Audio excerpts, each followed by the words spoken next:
Bless all men and women, boys and girls across our nation. Remember our fellow citizens who are currently overseas. Give us all perseverance to press through discouragement and gratitude to acknowledge you in any success. For you are our Lord and our God. So Lord God, what we know not, teach us. What we have not, give us. What we are not, make us. Through Jesus Christ, our Lord. Amen.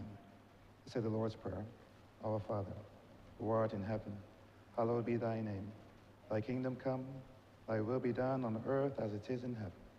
Give us this day our daily bread, and forgive us our trespasses, as we forgive those that trespass against us.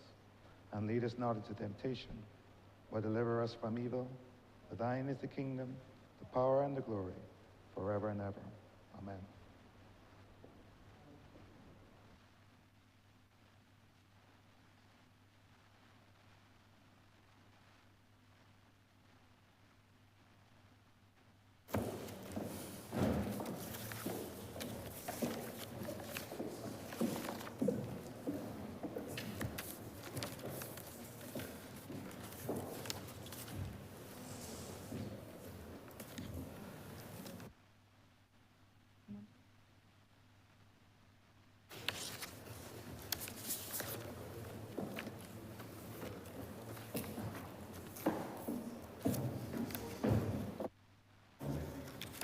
Blessed good morning, honorable members.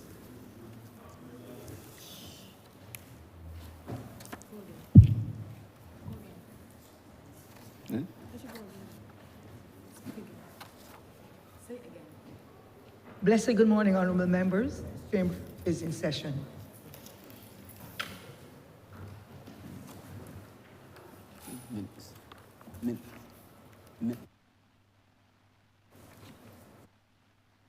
Minutes.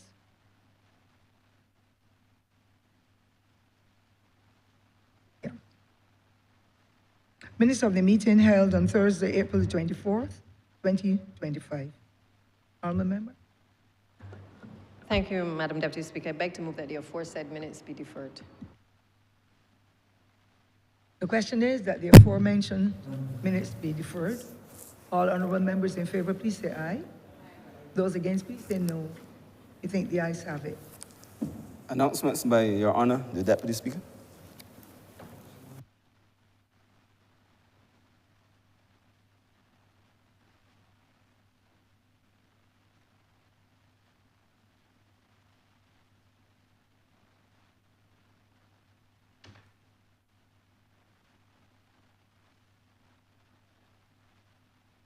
I'm in receipt of messages, the Honourable the Senate, and the Honourable the House of Assembly.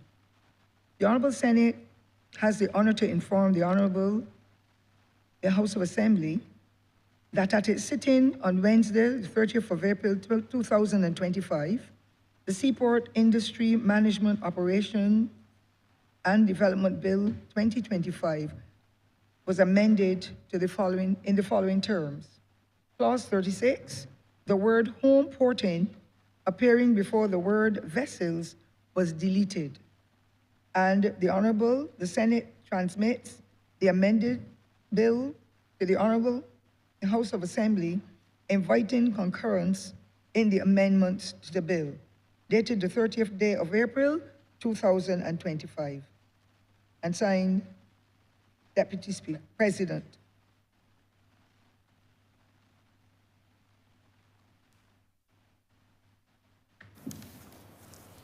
Messages from Her Excellency, the President.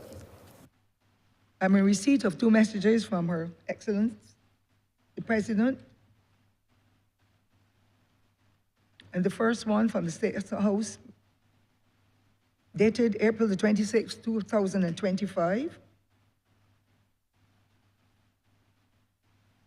With reference to the address submitted to me by the Honourable the House of Assembly on the 24th of April 2025 and presented to me on the 25th of April 2025, requesting the issue of a writ for an election to fill the vacant seat for the constituency of St. James North, I wish to inform that I have today, the 26th of April 2025, issued the appropriate writ in accordance with the provisions of the Section 47(2) of the Constitution and Section 36 of the Representation of the People's Act, Cap 12.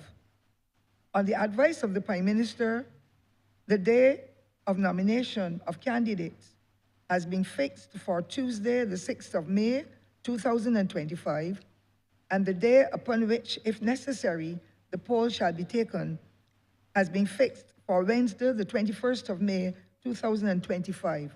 The writ is returnable to me by Thursday, 22nd of May, 2025.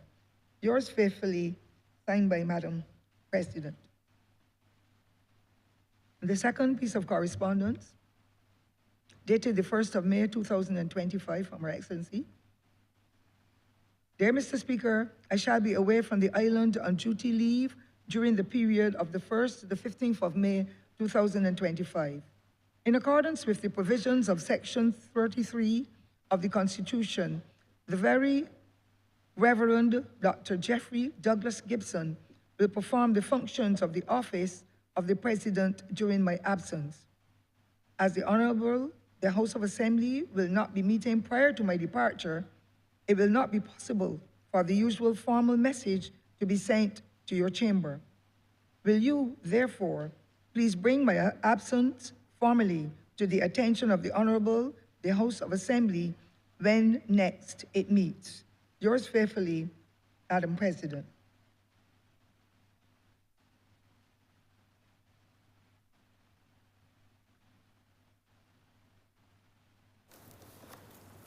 Petitions, papers, government notices. Papers. Paper. Member. Madam Deputy Speaker, I'm commanded to lay the Barbados Deposit Insurance Corporation, BDIC, annual reports for 2022, 2023, and 2024. Government notices. Madam Deputy Speaker, I beg to give notice of the Supreme Court of Judicature Amendment and Validation Bill 2025. I also beg to give notice of a resolution that the Honourable, the House of Assembly, concur in the amendment made by the Honourable, the Senate to the Seaport Industry, Management, Operations and Development Bill 2025.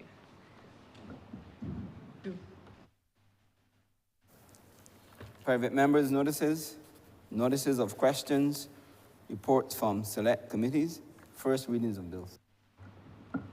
Madam Deputy Speaker, I beg to move the first reading of the Seaport Industry, Management, Operations and Development Bill 2025.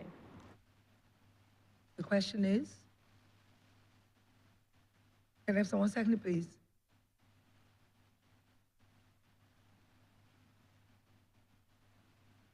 The question is, at the Seaport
Madam Deputy Speaker, I beg to move the first reading of the Supreme Court of Judicature Amendment and Validation Bill 2025.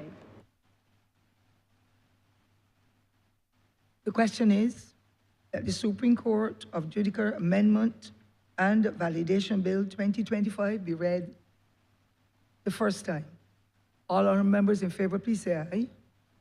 Those against, please say no. Methinks the ayes have it.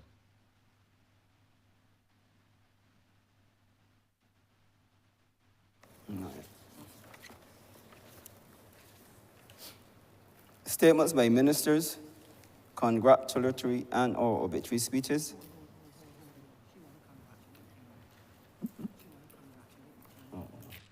Honourable members, we have with us distinguished Canon Haywood. He has been elevated to that position, and I think it is only fitting that he be recognized this morning for his outstanding work in the Anglican Church and his elevation to that position of canon. Congratulations to you, sir, on behalf of the Senate.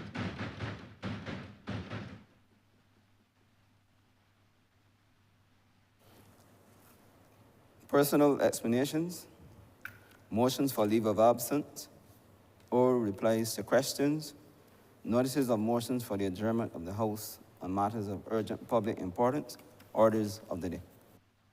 Madam Deputy Speaker, I beg to move the suspension of Standing Orders 6, 16, 18, 20, 42 subsection 5, 43, and 44 for the remainder of the day's sitting. Could I have some 1 second, please? The question is that these standing orders be suspended for the rest of the day sitting. All members in favor, please say aye. Those again, please say no.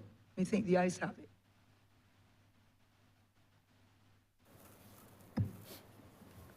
Government business. Government's business is the order of the day. Order number 5, in the name of the Honourable Minister of Training and Tertiary Education, to move the second reading of the Student Revolving Loan Fund Bill 2025.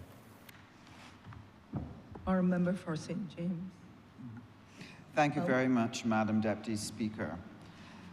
I'm very pleased to have the opportunity this morning to be able to pilot the Student Revolving Loan Bill in this Honourable Chamber for the consideration of its members, because I believe it is a piece of legislation that will greatly enhance the fortunes for our young people and our seniors in Barbados because of strengthening this institution. Education has long been approved as the pathway for Barbadians to be able to advance themselves, having come from a colonial past and not being holders of assets. It has always been the path through which Barbadians have been able to improve themselves, and they've done this extremely well. But as a small developing nation with a limited capacity to offer a broad range of educational offerings, it means that our institutions have never been able to really give all Barbadians the opportunities to study what they would like to study. And therefore, over 30 years ago, the Student Revolving Loan Fund was created to help fill a gap that we had that was limiting our young people and adults in being able to pursue further education. With a banking system that wanted to focus primarily on consumption and consumer products, whether it's furniture or cars or what have you, it did not allow for the appropriate support of families who wanted to be able to give their children the opportunity to study, especially our families in the working classes. And believe me, talent and potential runs in every strata of this Barbadian society. But this society would have been losing the value of some of that potency because we were not able to give our young people the opportunity to finance the education that they wanted.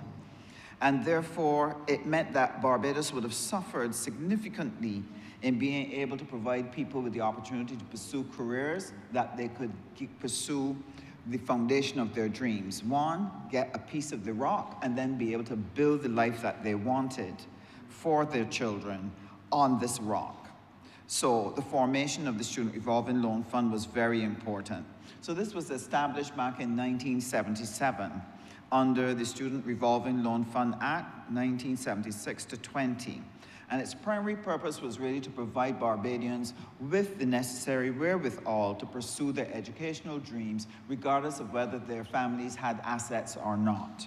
One of the features of this loan fund was that families could present themselves as sureties. People could step forward as sureties, even if they did not have land or assets to be able to back that loan. And the areas of study were able to cover things like academics, vocational or technical training, and these areas of study were to add significant value to our national development, because at all times, the loans were offered in support of our national development goals. So this allowed people to be able to contribute to the social and economic development of our country, and we believe that it has worked extremely well. But in order for the Student Revolving Loan to perform its role successfully, it had to remain relevant and solvent. And over the years, it would have experienced some challenges in relation to so doing. But by astute management, by the care of government to give it the necessary support, changes in legislation, etc., the Student Revolving Loan Fund has been able to evolve and to be able to be relevant and to bring significant success. So while the early beginnings might have been a little rough, over the years, they pursued rough and smooth paths, and they have been able to build an institution. It is small, but it is absolutely mighty. Mighty in fulfilling its role to help us release the capacity of the Barbadian ability that they could pursue both here and abroad opportunities for their lives. It is now in its 48th year of existence, Madam Deputy Speaker, and what it has been able to do is to provide affordable financing for thousands of Barbadians and to enable them to pursue what is consistent with their potential. I'd just like to expand on that a little bit. If you are in a living situation where there are not enough funds to help you to pursue your dreams, then what happens is that young people then are forced to take what they can afford. And because you are doing something that really is not you, it is not motivating, it's not stimulating, and very often a person will, if with the best effort in the world, they'll be average in their performance, and if they cannot make that sustained best effort all the time, they will underperform. And what does that do for a nation? What does that do for an enterprise? If you have a lot of underperforming people because they're doing jobs that they don't like, because they were not able to get the training in the areas that they do like, it will retard economic growth, and it's going to affect social satisfaction in families, people doing jobs that they don't like. And therefore, the presence of the SRLF is really to enable us to give that opportunity for expression, to help people fulfill themselves, and as a result, enjoy a much better quality of life. And because they're satisfied and can have a better quality of life, they can do better by their children. So what has been their scorecard? Over the 48 years, the Student Revolving Loan Fund has approved over 15,000 loans to Barbadians. 15,000. And the dollar value of those loans, approximately $400 million. That is significant investment in people over and above what we're doing generally in primary and secondary and tertiary education. We are empowering people who do not have the means to pursue other courses of study not accommodated domestically, to enable them to be able to pursue their dreams and therefore maximize their talent. And I want to sincerely congratulate the entity, the SRLF, for having been able to achieve that. Now, over the time, it had to keep responding and changing to the changing conditions, the needs, the desires of Barbadians, and the changing environmental conditions. And so one of the changes that we would have seen over time was the fact that more and more people were studying part-time. Initially, this was really for full-time students. But people who are studying part-time, people who want to study online, we were now able to accommodate them to be able to be a part of this program. And why is this important? Over the years, the nature of how education is executed has changed. There are very few people today in their adult years that have time to take time off from work for 3 years to go and get a degree. The fast pace of life and the demands for people to keep earning require that people find a way to continue studying while still earning. And this is why part-time and online has been important. And the Student Revolving Loan Fund has been sensitive enough and responsive enough to be able to put in place the opportunity for people to be able to use these alternative ways of studying so that they can succeed. And they've also moved away from just some of the traditional areas of study. We now are able to include things like culture and the creative sector. If you want to study dance, you can go and get a loan to enable you to pursue that particular career, and therefore building out our orange economy. So in order to facilitate that, the Student Revolving Loan Fund had to increase the loan limit from $20,000 and has brought it to its current limit of $125,000. And this was to accommodate the fact that the cost of education was rising, one, and secondly, the fact that the courses that people wanted to pursue were getting wider, and so to accommodate the additional scope, it was important to allow them to have the necessary funds that they could succeed at their careers. So at first, there was just one type of loan, as I said, just the traditional student loan. In other words, a course of study, you pay your money, you go, you study, you come back, you pay back. That was the traditional approach. But during the height of COVID, another need arose nationally. One of the responses to COVID was that we had to move and shift online to enable our children to continue to learn while we were still on lockdown. And this led to the introduction of a digital transformation loan. So now we were paying not just for the education, but we were providing assets, we were providing funds to allow families to be able to purchase the equipment, the digital equipment that was needed in order to be able to function during COVID. And this was open not only to students, but to educators as well, so they could purchase their laptops and any associated equipment that they needed to be able to cope. And this continued to help Barbados to be able to get our society to be more digital and to be able to function well. Now, the continued restraint of easy access to financing tended to leave gaps. And for some families, those gaps were impossible chasms. So if, for example, you were studying overseas and you took out a loan and you needed some extra funds, or while you were there, you succeeded in your degree, but you wanted to pursue your master's, for example, there was the tendency not to allow additional loans until you were able to pay back the first loan. But that did not make sense. Why? Because it broke the stride of the person who was on a gallop to be able to ensure that they achieved the highest educational achievements so that they could pursue the career that they wanted. And so one of the other changes that we were able to put in place was, instead of shutting out large swaths of our population from advancing, we allowed people to get what was known as a top-up loan. What this enabled them was to be able to get the additional financing to do postgraduate or professional certifications without repaying their existing loans in full.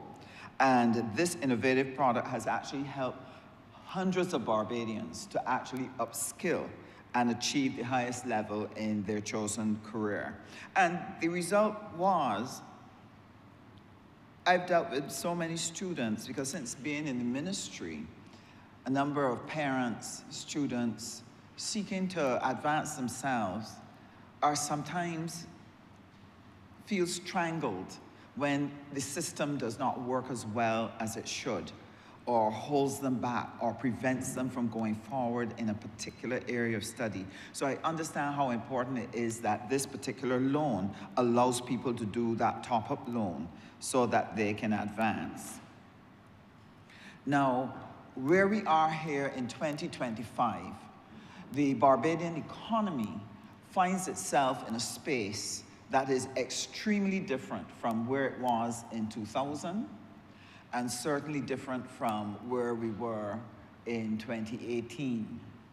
There are many changes that have been taking place, and it has challenged us as to how we're going to be able to keep the economy growing, creating the jobs, and creating the economic growth that will help us to provide the social services that helps to keep our Barbadian family together. And after coming out from the aftermath of the lost decade with the Democratic Labour Party, and then with the COVID pandemic, two big lashes that actually shook the foundations of our economy, it was necessary for us to look at, does the old way in which we built the economy, is that still relevant to help us to go forward? And as the Mayor Motley administration looked at the circumstances, it was recognized, no, that the recovery of the economy could not go back to the old basis. We actually had to find a new base on which to transition the economy. And hence, the reason why we have the programs that we have as a government across every single ministry represented here in this chamber.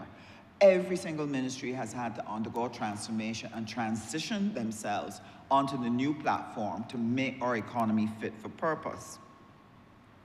One of the challenges that we had looked at in the education area was the fact that our labor market needs were not being served properly by the educational system.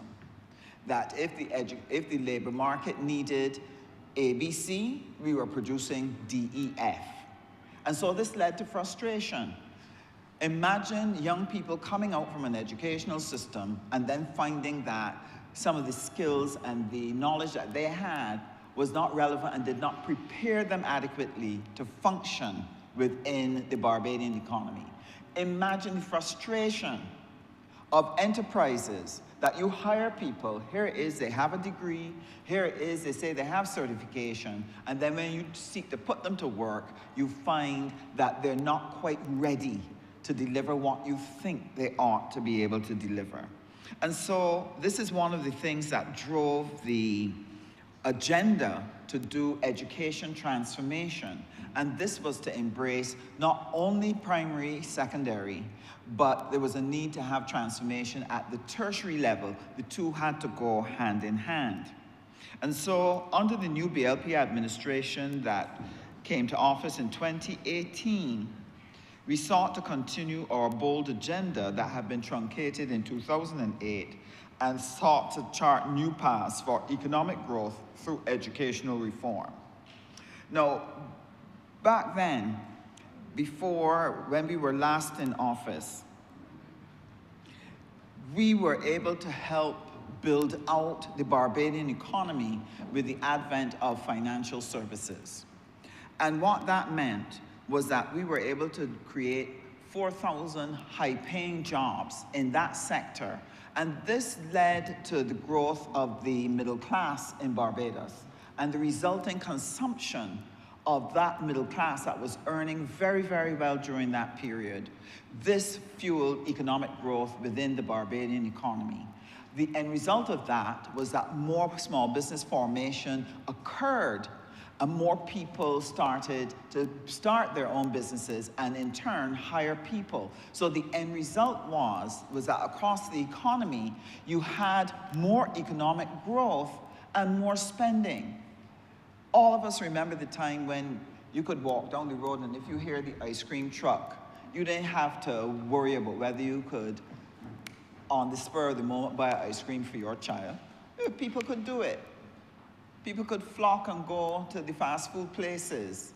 People could do a lot of spending, casual spending, because there was sufficient money flowing within their families. And a lot of that had to do with that economic revolution that would have occurred back then in that 1994 to 2008 period. Faced with a similar challenge, not even similar, an even greater challenge with the COVID pandemic, with the supply chain issues, etc. The Mayor Mottley administration then undertook to respond to this global challenge because we recognized that it was going to require a new formula to take this country forward. The fourth industrial revolution was going to make a lot of work obsolete, that a number of careers that we took for granted, that we prepared our children for, were actively going to disappear. And so we recognized that, again, another very bold and innovative step was needed to be able to transition Barbadians onto those new skills. And so the formation of the Ministry of Training and Tertiary Education became important, that now what we needed was a ministry with a focus on how are we going to transition our current labor force, how are we going to prepare the way for the new labor force that would be in the secondary and primary schools coming through the pipeline, and then how were we going to take some of the seniors and do the necessary reskilling and upskilling that was going to be absolutely necessary if Barbadians were going to enjoy the same quality of life that they had become accustomed to. That was the issue. That was the question. And so the Ministry of Training and Tertiary Education's mandate is really to prepare and lead this transition program to move our Barbadian labor to the more lucrative and sustainable jobs and to train Barbadian citizens to global levels. That has been our mandate. Hence, the plans for the accelerated transformation of tertiary education. Even just today, in the news media, you would have seen that there were remarks made by the registrar of the BVTB explaining some of what was happening at that tertiary level to help prepare young people for this new world. On the news, you would have heard the principal of the Barbados Community College talking about the fact that we actually had to reform the curriculum at the college in order to make it fit for purpose. All of this was shared just today, and all of this is part of what the Ministry of Training and Tertiary Education is doing. So the Student Revolving Loan Fund is another very important tool in helping us to do this transition and to help us to get there. So what has it been doing recently that helps us to engage the fourth industrial revolution and prepare Barbadians for the new jobs?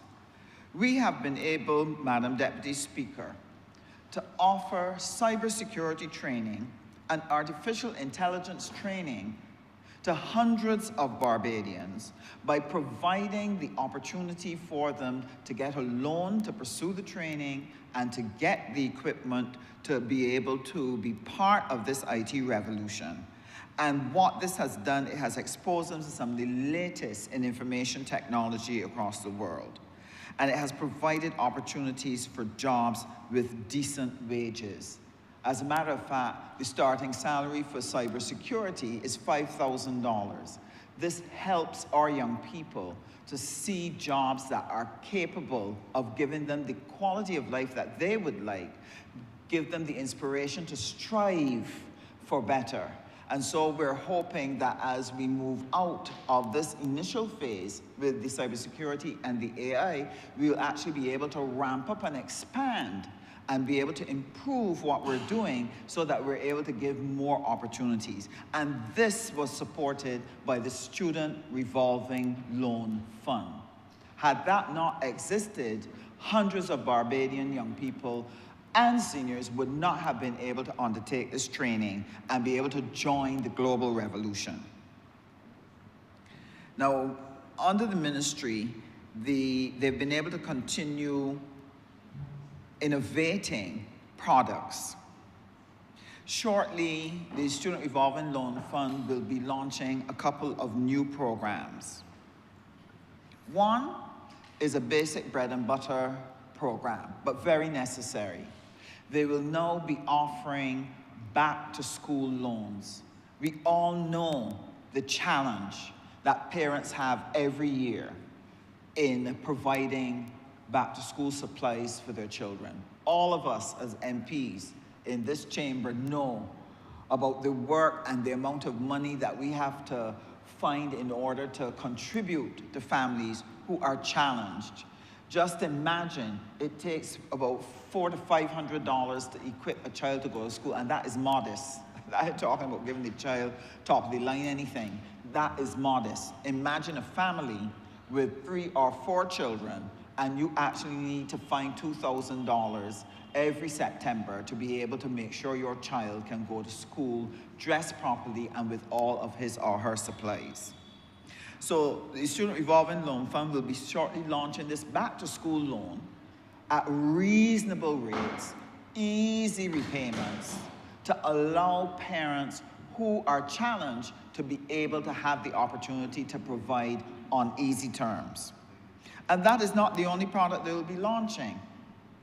Because we have an aging population, because we don't have a sufficient number of young people coming through to swell our labor force, it means that Barbados has to find a way to take seniors who are currently at the end of their work life, take those who have ended their work life, and look to see how we can upskill and reskill them so that they can find meaningful employment if they so desire, so that they could start a service or a small business if they so desire, to be able to make income to stretch those pension dollars.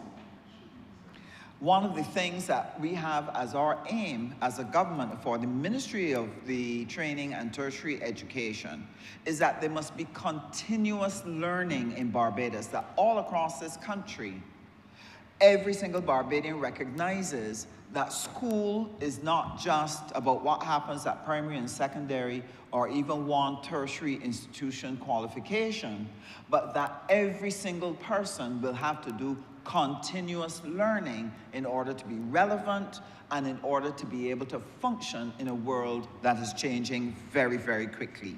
And so the second product that the Student Revolving Loan Fund will be launching is going to be a professional and training loan. One of the things, Madam Deputy Speaker, that I have learned is that any training I did 3 years ago is no longer relevant to me now. I have to keep reading, I have to keep studying, I have to keep learning, I have to keep seeking out information, and I have to keep submitting myself to a classroom and becoming a student and learning like everybody else. Nothing that I have done 3 years ago is still relevant. And so one of the things that you will be hearing from the Ministry of Training and Tertiary Education, and I want to share this with all of my colleagues, all of us will have to engage in continuous learning. This is going to be critical for the civil service. They too have to do it. What is happening at the moment is that the world is changing, but because internally we are changing slowly, the world has taken the game to a higher level, and the truth is we're not ready to play, and therefore we're not ready to win. And so part of what this ministry must do is to help people to understand the urgency of now, that we have to engage in continuous learning, and we have to share the platforms, show what it is we have on offer, direct them to other resources, and encourage people to start learning again. Madam Deputy Speaker, you would remember many, many years ago, even though a parent did not have all the education that their children were being exposed to, they always encouraged their children to go to school and learn, always did. They may not know the Spanish, may not understand the English, couldn't help them with chemistry, but they would take the book and say, sit down now, tell me, explain, what's your homework? That was the push that the society had that caused its young people to keep moving forward. And what happened? Those young people from those poor homes were able to do better, and then were able to pull their families up. I hear the stories all the time, how proud they are to say when they have acquired that certification, what they were able to do for their mother. They were able to fix the house. They were able to give her appliances that she had not been able to afford because they appreciated the fact that she helped to push them. We have to get Barbadians pushing again from all levels, every single person, to get involved in training, to get involved in continuous education. And the Student Revolving Loan Fund, with its new product, is going to be there to act as a strategic partner to assist them to achieve this particular goal. One of the things that is very dear to my heart, and we will be putting together something to put before Cabinet. If seniors are going to be able to live long and independently, because we simply don't have enough spaces in institutions to take care of the elderly, we have to help them to be able to live independently and safely. And part of that has to do with digital literacy and digital education that allows them to be able to manage their affairs while they're not able to be as spry when they were young. And so seniors are going to be engaged in whatever programming that we put out in the public space. We're going to be deliberately targeting our elder population to get involved and put things in place to help strengthen them in their path to continuous learning. Now, in order for us to be able to offer new products, in order to be able to support the demand for funding, because after all, if the ministry is going out there and stimulating people to get involved, it means more people will be demanding spaces, more people will be demanding support in order to be able to engage continuous learning. So it means that the Student Revolving Loan Fund must have available the financial resources that can allow it to respond to that need. So the Student Revolving Loan Fund has now been classified under the Public Finance Management Act 2019 as a commercial state-owned enterprise.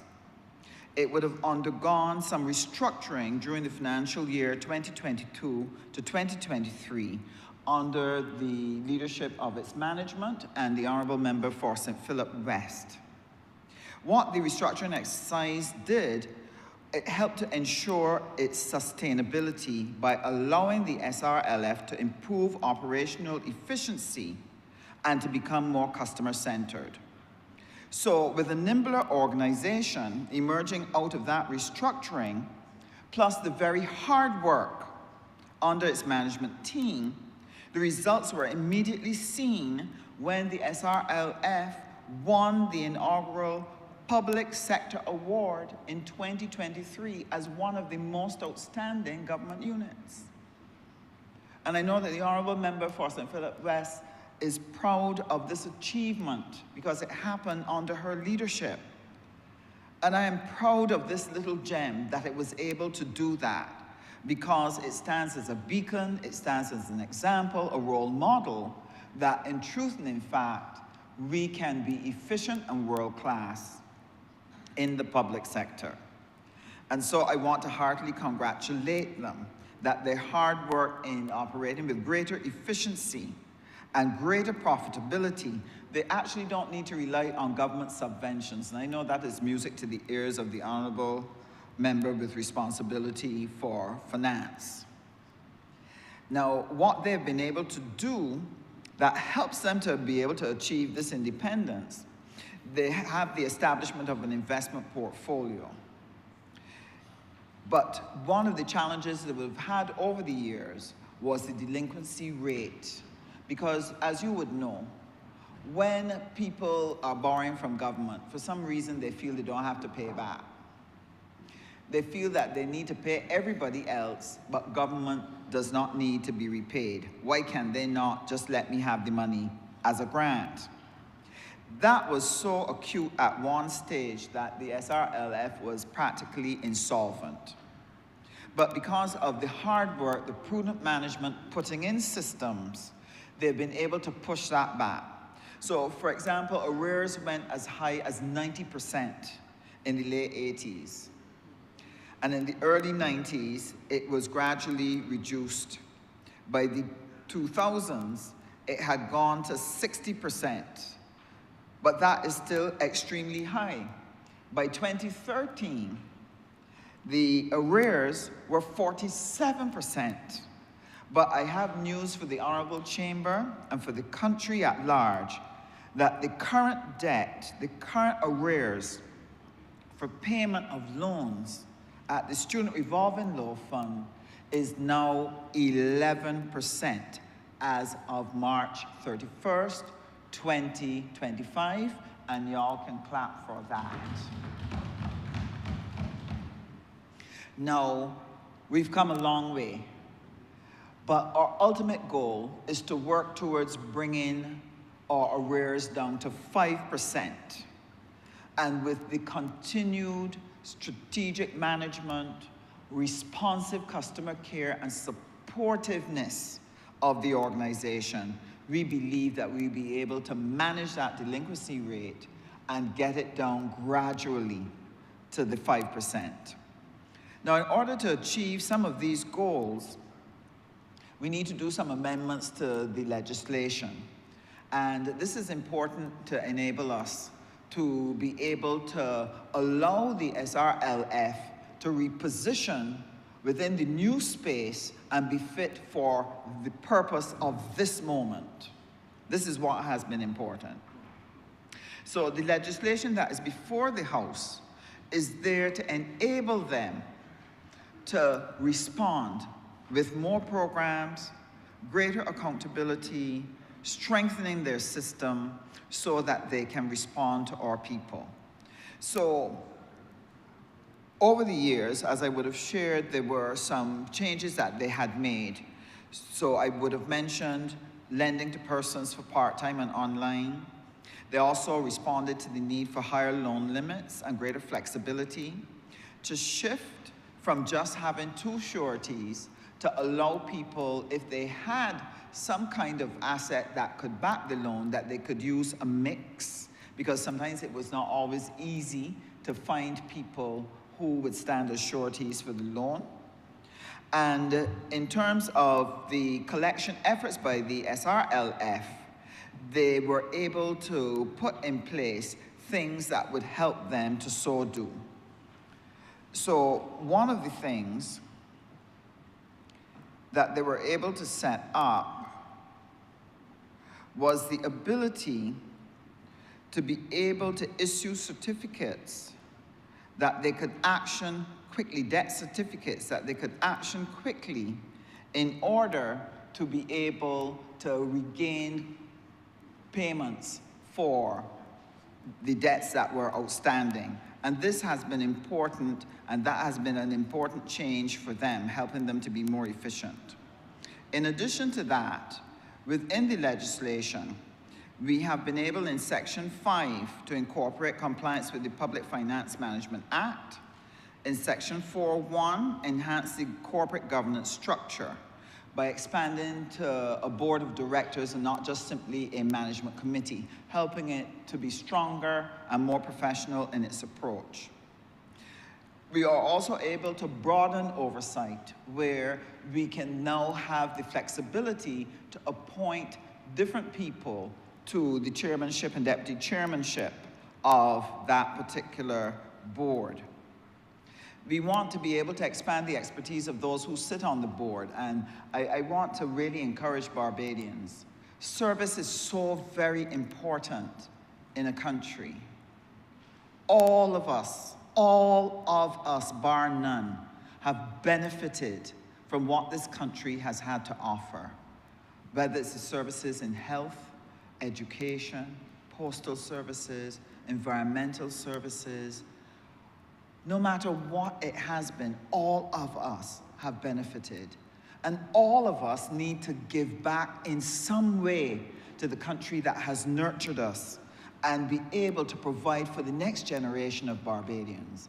And so service on our boards is very important. And so we want to be able to tap into the professional expertise that is out there. Even though people are busy, we need you. We need you to say yes, to be able to sit on boards and bring your expertise to bear on guiding our institutions so that we can improve all that we need to do for the Barbadian public.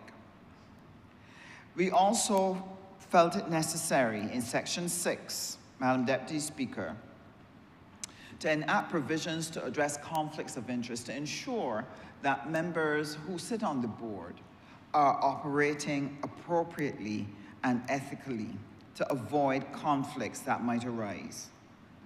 But one of the biggest things that we've sought to achieve with this piece of legislation is to make funds more available to the SRLF by allowing the SRLF to take deposits. This was something that they could not do before. They had to use the revolving loan monies. If they were short, government would have had to top them up. But they've been able not only to become solvent and generate profit and be able to use that, they recognize that if they're going to be supportive of the journey of the Ministry of Training and Tertiary Education in supporting the call to more education, that we must have resources. And so we plan to expand availability of funds by enabling the SRLF to take deposits, because it will add an additional revenue stream that can create growth. And we believe that this will be a game changer for us. So this is important. So in Section 51GH, we will be allowing them to be able to take deposits. Another element that will assist them in managing the financial affairs properly is to create the flexibility for them to be able to set the interest rates so that we are not bound by what is in the marketplace, but that we can look at what makes the best sense to achieve the objectives for the fund, to keep it profitable, but at the same time, keep the loans affordable so that Barbadians can enjoy and engage the use of them. They also want to be able to expand the customer base, and we plan to do that by not just people who are students who want to study, but their parents and guardians will also be allowed to use new loan products that they want to introduce to the public. One of the things that was a difficulty for us when we started the cybersecurity and AI training, because of what the country had gone through, we had hundreds and hundreds of young people who had come out from university and found difficulty in getting a start with a job. And what this meant was that a lot of parents were still carrying their children. So without having jobs, children were not able on their own to go and get a loan to pursue their higher education. But one of the restrictions was that you could not be over 60 to act as a surety for a loan for your child. Now, this was a particular problem when you were talking about a small loan. When you were looking at a loan that you only needed for a year or 2 years, or you needed it for a few months, when you wanted a 10,000 or 5,000 or whatever was the amount. And so changes have been made to allow an extension of the age of the surety to be able to go up to 65 years on some types of loans. And it's those small loans for short periods that we have offered this extension. And we trust that the House will look favorably on it and ensure that we get it. The other change has been because of the difficulty in getting sureties, because obviously too, with the economic crisis within the economy, less people were now in a position with assets or money on a bank or whatever, and therefore people were shying away even more, acting as sureties for others for the SRLF. So instead of 2 sureties, we now want to allow 1 surety for loans up to a maximum level of 30,000. Over 30,000, you would either need the 2 or you would need some assets to back it up. Now, another excellent program, this would have applied before, but we repeated it in this legislation. We've increased the age of people studying from 35 to 50 years. And if you're over 50, the application has to be made to the minister to allow you to get a loan. But you can be assured that once you're studying something that will develop nationally, once you meet the necessary criteria, then it will be looked at as favorably as we can. So we believe that these things will help to strengthen our operations. We believe that our corporate governance structure changes will help us to build a stronger, more professional organization that can go into the future, that our lending capabilities will be expanded, and that we'll be able to improve our collections. So I want to thank the Honourable Madam Deputy Speaker for giving me the opportunity to share this with you. We believe that with this in place, our Student Revolving Loan Fund will be able to be an able partner for Barbadians going into the future. We're looking forward to them supporting the new areas of study, the cutting-edge areas of study, because we want to make them available to people that they can go to any university overseas or online to be able to pursue a course of study that is important and is needed for the diversification of the Barbadian economy. And we believe that we can trust the Student Revolving Loan Fund management team, given the opportunity to have this support through this legislation, that they will make excellent use of it. They will not let us down, but they will deliver as they have delivered in the past. And I want to be able to say to that team, through you, Madam Deputy Speaker, well done. We are proud of your work, and we appreciate what you have been able to do and the profitability and success that you've brought to these operations, and the pride you've given the ministry in being able to be one of the outstanding government units in 2023 to receive a national award. I'm obliged to you, Madam Speaker, Madam Deputy Speaker. I beg to move that the bill be read a second time. Honourable members, the question is... I'll have someone to please second it. Okay.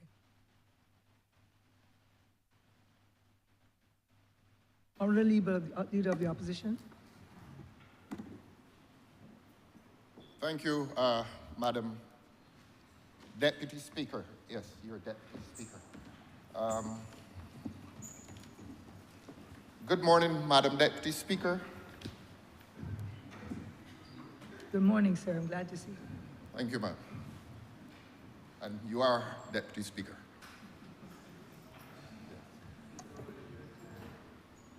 Now,